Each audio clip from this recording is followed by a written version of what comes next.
Hello students, कैसे हैं आप सभी। आई होप आप अच्छे होंगे और आपकी स्टडीज भी अच्छी चल रही होंगी। चलिए देखते हैं class 11th OCM merits and demerits of departmental organisation. इसके पहले भी हमने फीचर्स ऑफ डिपार्टमेंटल ऑर्गेनाइजेशन का ये वीडियो फर्स्ट अपलोड है, आप ज़रूर जाके देखना। ठीक है स्टूडेंट्स, ये चैप्टर नंबर 5 से है और ये लेक्चर नंबर आपका 2 है। तो चलिए देखते हैं।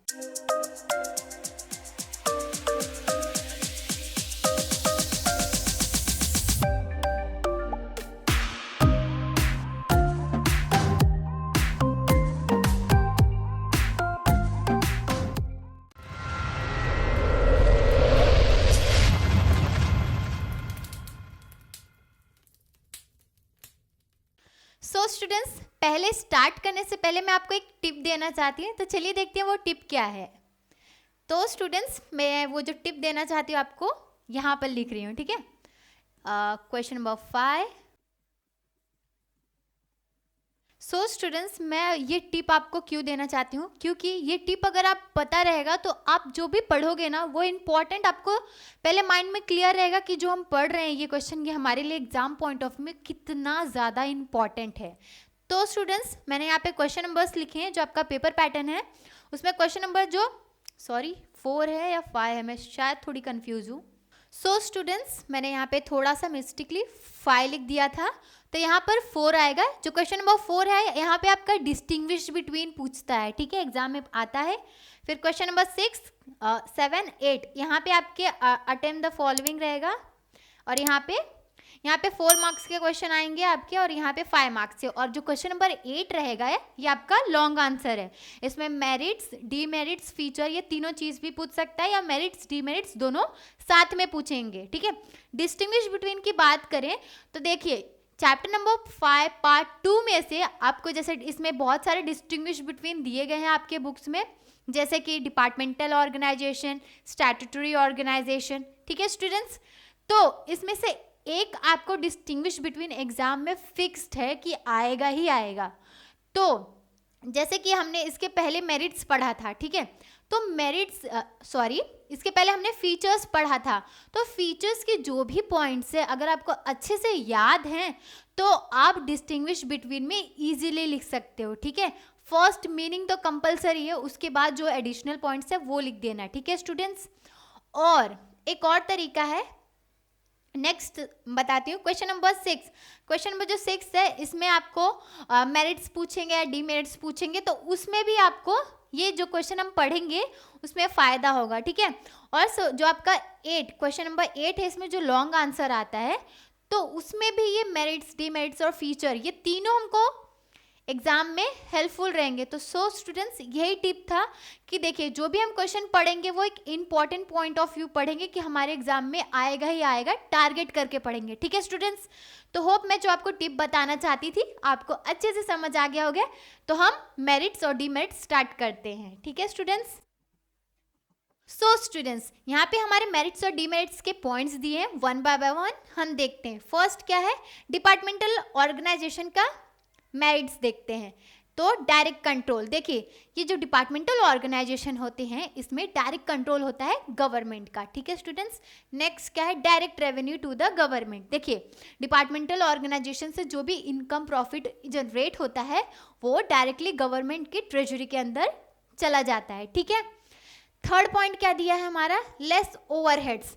लेस ओवरहेड्स मतलब क्या है, डिपार्टमेंटल ऑर्गेनाइजेशन को स्टार्ट करने के लिए जो एक्सपेंसेस लगते हैं as compare to other businesses, as a ये गवर्नमेंट ऑर्गेनाइजेशन है। ठीक है स्टूडेंट्स, तो इसमें जो स्टार्ट करने के जो एक्सपेंसेस रहते हैं वो कंपैरेटिवली लेस रहते हैं। ठीक है स्टूडेंट्स, इसी वजह से यहाँ पे लिखा है थर्ड पॉइंट, लेस ओवरहेड्स। ठीक है, फिफ्थ पॉइंट क्या है, फिफ्थ के पहले यहाँ पे फोर्थ पॉइंट आएगा आपका। फोर्थ पॉइंट क्या है, प्रॉपर यूज ऑफ फंड्स। देखिए डिपार्टमेंटल ऑर्गेनाइजेशन का ये एक बेनिफिट है कि जो भी फंड्स यहाँ पे अलोकेट किए जाते हैं थ्रू एनुअल बजट वो प्रॉपरली यूज़ किए जाते हैं, क्योंकि वहाँ पे स्ट्रिक्ट गाइडेंस मेंटेन होती है। ठीक है, और वहाँ पे सुपरविजन होता है कहाँ पे फंड जा रहे हैं ये सब और कहाँ पे यूटिलाइजेशन हो रहा है। ठीक है, आपको देखो ये पॉइंट्स के मतलब अच्छे से क्लियर अगर रहेंगे ना तो आगे चल के आप जब एग्जाम में पेपर लिखोगे ना तो डायरेक्टली क्लिक हो जाएगा। जैसे पॉइंट का मतलब अगर पता होगा तो आप इजीली एक्सप्लेनेशन खुद के वर्ड्स में लिख सकते हो, और आप खुद के वर्ड्स में अगर प्रॉपर्ली एक्सप्लेन करोगे तो आपको ज़रूर पूरे मार्क्स मिलेंगे ही मिलेंगे। ठीक है स्टूडेंट्स, फिफ्थ पॉइंट हमारा क्या है, क्वालिफाइड स्टाफ। तो डिपार्टमेंटल जो ऑर्गेनाइजेशन रहते हैं, जो भी स्टाफ्स रहते हैं वो हाईली क्वालिफाइड रहते हैं। ठीक है, नेक्स्ट और सिक्स पॉइंट हमारा दिया गया है मेंटेन सीक्रेसी। देखिए डिपार्टमेंटल जो ऑर्गेनाइजेशन है वहाँ पे जो भी वर्क होता है, वहाँ पे जो भी बातचीत होती है वो थर्ड पार्टी को नहीं पता चलता है। ठीक है, वो ऑर्गेनाइजेशन के अंदर ही रहती है, वहाँ पे सीक्रेसी मेंटेन की जाती है। ठीक है स्टूडेंट्स, होप आपको ये 6 पॉइंट्स पूरे अच्छे से समझ आ गएंगे। अब हम इनको वन बाय वन थोड़े डिटेल में देखते हैं। सो फर्स्ट हमारा क्या है, डायरेक्ट कंट्रोल। देखिए departmental organisation there is a direct and absolute control of government over the enterprises.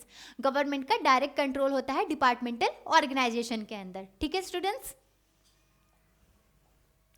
Next point क्या है, direct revenue to the government. देखिए the revenue of the enterprises directly goes to government treasury. Government का जो treasury है वहाँ पे directly revenue जो भी डिपार्टमेंटल ऑर्गेनाइजेशन से जनरेट होता है वहाँ पे चला जाता है। ठीक है स्टूडेंट्स, आपको 2 लाइन ही लिखना है, आप इजीली लिख सकते हो अगर आपको मीनिंग पता चल, मतलब इसका हेड पॉइंट जो रहता है ना वो आपको अगर एक बार समझ आ गया ना तो आप इजीली एक्सप्लेन कर सकते हो एग्जाम में। ठीक है, थर्ड क्या है, लेस ओवरहेड।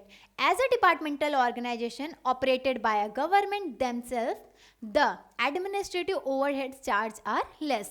ठीक है स्टूडेंट्स, इसमें ये लिखा गया है ये एक गवर्नमेंट ऑर्गेनाइजेशन ही है, इसी वजह से इसको स्टार्ट करने के जो भी एक्सपेंसेस रहते हैं वो कंपैरेटिवली लेस रहते हैं। ठीक है स्टूडेंट्स, हमारा फोर्थ पॉइंट है प्रॉपर यूज ऑफ फंड्स।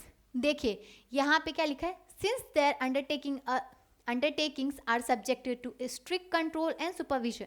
देखिए जो मैंने पॉइंट्स दो हाईलाइट किए हैं ना उसको आपको ज़्यादा ध्यान फोकस करना है। ठीक है, देखिए फिर chances of misuse of funds are less in departmental organisation. Departmental organisation के अंदर जो फंड्स अलोकेट किए जाते हैं उसका स्ट्रिक्ट कंट्रोल और सुपरविजन होता है। ठीक है, तो इसकी वजह से जो फंड्स हैं उसका मिसयूज होने के चांसेस नामुमकिन होते हैं, नहीं होते हैं। ठीक है, होप ये प्रॉपर यूज ऑफ फंड्स अच्छे से समझ आ गया होगा। ठीक है, फिफ्थ पॉइंट क्या है, qualified staff. This organisation are properly manage and supervise by the qualified staff. ये जो ऑर्गेनाइजेशन है डिपार्टमेंटल ऑर्गेनाइजेशन, ये ऑर्गेनाइजेशन प्रॉपरली मैनेज की जाती है और सुपरवाइज की जाती है क्वालिफाइड स्टाफ्स। ठीक है स्टूडेंट्स, और हमारा सबसे लास्ट पॉइंट है मेंटेन सीक्रेसी। मेंटेन सीक्रेसी मैंने पहले भी आपको एक्सप्लेन किया है। This organisation maintain maximum secrecy on a policy matter. जो भी पॉलिसी मैटर के जो डिसीजंस रहते हैं वो थर्ड पार्टी को नहीं पता चलता है, वो ऑर्गेनाइजेशन के अंदर ही रहते हैं। ठीक है स्टूडेंट्स, तो डिपार्टमेंटल ऑर्गेनाइजेशन के अंदर सीक्रेसी मेंटेन की जाती है। ठीक है, ठीक है स्टूडेंट्स, होप आपको ये 6 पॉइंट पूरे अच्छे से समझ आ गए होंगे मेरिट्स के। आपको पता है कि क्यों हम ये मेरिट्स पढ़ रहे हैं, कि हमारे कौन से क्वेश्चन में ये बेनिफिट देगा। होप स्टूडेंट्स आपको ये पॉइंट भी आपको टिप में पता होगी। ठीक है स्टूडेंट्स, अब देखते हैं हम डी मेरिट्स। मेरिट्स के बाद डी मेरिट्स। डी मेरिट्स में क्या दिया गया है डिपार्टमेंटल ऑर्गेनाइजेशन का, यहाँ पे सबसे फर्स्ट दिया गया है डिलेड डिसीजन। देखिए हमारा फर्स्ट पॉइंट क्या है, डिलेड डिसीजन। देखिए इसका डीमेरिट्स दिए गए हैं। ठीक है, ये याद रखना है आपको। इसका डीमेरिट्स क्या है, डिपार्टमेंटल ऑर्गेनाइजेशन की जो भी डिसीजन की जो एक्टिविटी होती है उसमें बहुत टाइम कंज्यूम है, बहुत लेट होता है। ठीक है, तो फर्स्ट पॉइंट क्या है, delayed in decision. Next point क्या आपका दिया है, लेस स्कोप फॉर इनिशिएटिव्स। देखिए जो भी डिपार्टमेंटल ऑर्गेनाइजेशन ये गवर्नमेंट वाले हैं, ठीक है, गवर्नमेंट इसको मैनेज करती है। ठीक है, तो जो भी इनिशिएटिव के जो चांसेस हैं, ठीक है, स्किल्स का इनिशिएटिव के जो चांसेस है वो लेस है। क्यों लेस है, क्योंकि यहाँ पे जो भी पॉलिसी इनिशिएटिव्स आते हैं वो पार्लियामेंट में पहले डिबेट होते हैं, क्रिटिसाइज किए जाते हैं, उसके बाद में वो बहुत टाइम के बाद आते हैं। तो इससे हमें ये समझ में आता है less scope of initiative. Second point भी क्लियर हो गया होगा। ठीक है, थर्ड पॉइंट क्या है, एब्सेंस ऑफ प्रोफेशनलिज्म। इसका मतलब क्या होता है, शायद बहुत सारे लोग ने प्रोफेशनलिज्म ये वर्ड भी फर्स्ट टाइम सुना होगा, तो मैं इसका एक एग्जांपल देती हूँ। प्राइवेट और गवर्नमेंट ऑर्गेनाइजेशन का, ठीक है। आप प्राइवेट ऑर्गेनाइजेशन में पे ज़्यादा करते हो और आपकी जो सर्विस ऑफ क्वालिटी आपको मिलती है वो एक बेटर रहती है as compare to government. Professionalism आपको प्राइवेट सेक्टर में बेटर मिलता है और गवर्नमेंट सेक्टर में उतना नहीं मिलता है, ठीक है। सो स्टूडेंट्स, होप आपको ये थर्ड पॉइंट भी समझ गया होगा। फोर्थ पॉइंट क्या है, डिले इन एक्शन। देखिए, डिसीजन में भी डिले होता है तो उसकी वजह से जो एक्शन इम्प्लीमेंटेशन ऑफ पॉलिसी में भी डिले होता है, ठीक है। फिफ्थ पॉइंट क्या है, लैक ऑफ फ्लेक्सिबिलिटी। देखिए, जो भी पॉलिसीज आती हैं डिपार्टमेंटल ऑर्गेनाइजेशन में उसमें बहुत सारे क्रिटिसिज्म डिस्कशन होता है, ठीक है। अगर एक बार वो प्लान आ भी गया तो उसको चेंजेस अमेंडमेंट करने के लिए बहुत सारे प्रॉब्लम्स आते हैं, प्रॉब्लम्स नहीं, बहुत उसमें बहुत डिले होता है, बहुत टाइम कंज्यूमिंग है। तो ये लैक ऑफ फ्लेक्सिबिलिटी। फ्लेक्सिबिलिटी का मतलब मैं एक वापस आपको बता देती हूँ, बहुत सारे स्टूडेंट्स को नहीं क्लियर होता है। फ्लेक्सिबिलिटी मतलब चेंज या फिर मॉडिफाई करना, ठीक है, अकॉर्डिंग टू द सिचुएशन, ठीक है। सिक्स्थ आपका पॉइंट है रेड टैपिज्म एंड ब्यूरोक्रेसी। इसका मतलब मैं एक आपको एग्जांपल दूंगी, जैसे कि एक न्यू कंपनी एक ऑर्गेनाइजेशन स्टार्ट हो रही है, ठीक है। तो वहाँ पे कोई मिनिस्टर आएंगे, जो वहाँ पे रिबन होता है उसको कट करेंगे। जैसे कि एक ऑर्गेनाइजेशन स्टार्ट हो रही है, ठीक है, तो वहाँ पे फर्स्ट डे पे वहाँ पे रिबन लगा हुआ होता है। फर्स्ट उसको कोई मिनिस्टर आएंगे, वो कट करेंगे, उसके बाद वो ऑर्गेनाइजेशन स्टार्ट होगी। तो उसकी वजह से क्या होता है, वो जो ऑर्गेनाइजेशन है डिपार्टमेंटल ऑर्गेनाइजेशन में, उसके ऊपर इफेक्ट आता है। ये इसका एक डीमेरिट्स है, ठीक है। ये 6 पॉइंट आपको अच्छे से समझ आ गए होंगे। चलिए हम देखते हैं इसको थोड़ा डिटेल में, ठीक है स्टूडेंट्स। सो फर्स्ट पॉइंट हमने क्या पढ़ा था, डिले इन डिसीजन। यहाँ पे क्या लिखा है देखते हैं। As a departmental organisation is control by government. देखिए, डिपार्टमेंटल ऑर्गेनाइजेशन कौन कंट्रोल करता है, गवर्नमेंट, ठीक है। There is always centralization of authority. Such excessive centralization of authority leads to an delay in action. देखिए, यहाँ पे जो अथॉरिटी जो रहती है वो सेंट्रलाइज रहती है, एक ही जन के पास रहती है। कोई किसके पास रहती है, वो गवर्नमेंट, ठीक है, सेंट्रलाइज रहती हैं। और इसी की वजह से क्या होता है, डिले इन एक्शन, ठीक है स्टूडेंट्स। सेकेंड पॉइंट यहाँ पे क्या दिया है, red tapism and bureaucracy. There is always problem of red tapeism and bureaucracy in a departmental organization which affect the trustworthiness, ठीक है। इसमें यही मैंने अभी पहले एक्सप्लेन किया, एक प्राइवेट सेक्टर और एक इसके पहले मैंने एक्सप्लेन किया, जैसे कि एक ऑर्गेनाइजेशन है, ठीक है, उसको स्टार्ट करने के जब भी उसका स्टार्टिंग होता है तो वहाँ पे एक कोई मिनिस्टर आते हैं, उनके लिए वेट किया जाता है बहुत टाइम तक, उसके बाद आते हैं वो रिबन कट करते हैं, तो फिर वो ऑर्गेनाइजेशन स्टार्ट होती है। तो ये एक प्रॉब्लम आती है डिपार्टमेंटल ऑर्गेनाइजेशन में, ये किसके डीमेरिट्स है, ठीक है, रेड टैपिज्म एंड ब्यूरोक्रेसी, ठीक है स्टूडेंट्स। थर्ड पॉइंट क्या यहाँ पे दिया है, less scope for initiatives. There is no scope for initiative and skill as per a procedure and the policies are subjected to criticism in parliament. देखिए, ये जो डिपार्टमेंटल ऑर्गेनाइजेशन है वहाँ पे इनिशिएटिव स्किल्स का जो प्रोसीजर है वो स्टार्ट होने के लिए बहुत टाइम लगता है। क्योंकि जो भी पॉलिसीज़ बनते हैं वो एक पार्लियामेंट में बहुत ज़्यादा उसके क्रिटिसिज्म की जाती है, डिस्कस की जाती है, उसके बाद कोई पॉलिसी बनती हैं, ठीक है स्टूडेंट्स। इसी वजह से ये पॉइंट आपको याद रखना है, लेस स्कोप फॉर इनिशिएटिव्स, ठीक है। फोर्थ पॉइंट क्या है, lack of flexibility. Departmental organisation always lack flexibility due to excessive control and supervision by the government, ठीक है। डिपार्टमेंटल ऑर्गेनाइजेशन को मैनेज कौन करता है, गवर्नमेंट, ठीक है, उनका एक्सेसिव कंट्रोल रहते हैं और इसी की वजह से क्या होता है, लैक ऑफ फ्लेक्सिबिलिटी, ठीक है स्टूडेंट्स। होप आपको फोर्थ पॉइंट भी समझ गया होगा, ठीक है। फिफ्थ पॉइंट क्या है, delay in decision for each and everything this. देखिए, हर एक छोटे से छोटे काम के लिए हमें क्या रहता है, परमिशन लेनी पड़ती है मिनिस्ट्री से या फिर टॉप एग्जीक्यूटिव्स के, ठीक है। This executive at the lower level can not be taken. देखिए, इसमें ये लिखा गया है डिले इन डिसीजन, हमारा मेन ये पॉइंट है, ठीक है, डिलेड डिसीजन। क्यों, क्योंकि ये जो डिपार्टमेंटल ऑर्गेनाइजेशन है यहाँ पे जो छोटी से छोटी काम रहते हैं वो टॉप लेवल जो एग्जीक्यूटिव रहते हैं, मिनिस्ट्रीज रहती हैं, वही लेते हैं, और जो लोअर लेवल पे एग्जीक्यूटिव रहते हैं वो कोई भी डिसीजन नहीं ले सकते हैं।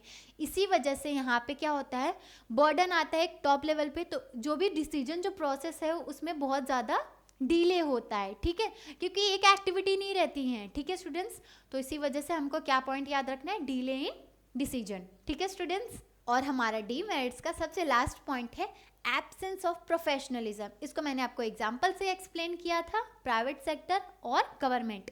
प्राइवेट सेक्टर में आपको बेटर फैसिलिटी और प्रोफेशनलिज्म मिलता है, गवर्नमेंट सेक्टर में कम मिलता है। ठीक है स्टूडेंट्स, तो ये इसका एक डीमेरिट्स है। यहाँ क्या लिखा है, absence of professionalism, fear of public criticism, frequent transfer of officials. ठीक है स्टूडेंट्स, होप आपको ये समझ आ गया होगा।